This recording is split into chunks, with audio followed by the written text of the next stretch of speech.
Du 14 juillet à Paris cette année, les urgences ont été débordées par des blessures aux mains, blessures le plus souvent causées par un type de pétard pourtant interdit en France. Florence Bouquilla avec Guillaume Beaufils.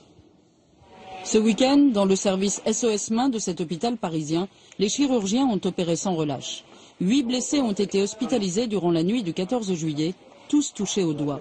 Ce jeune homme a perdu une phalange et son pouce a dû être réattaché par les chirurgiens. Les pétards, il les voulait puissants et avait un tuyau pour en trouver. Ça s'achète en gros et des gens ils viennent dans leur voiture et ils les vendent à l'unité, quoi. Ils se vendent au marché noir, ils se vendent à 30 € les 6 boules de mortier. Des boules de mortier comme celle-ci, appelées aussi bombinettes ou comètes, qui ont causé beaucoup de dégâts. Leur vente est soumise à arrêté préfectoral. Elles sont délicates à manipuler.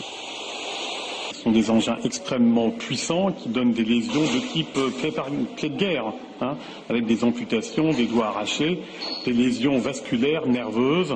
Ces blessures profondes, invalidantes, ce patient en a été la victime. Il ramassait un pétard tombé sur son balcon. J'ai voulu m'en débarrasser rapidement, mais j'ai pas été assez rapide, on va dire, et donc ça a éclaté, ça a explosé entre mes mains. J'ai perdu les 3/4 d'un doigt sur ma main droite. J'ai perdu 2 doigts sur ma main gauche.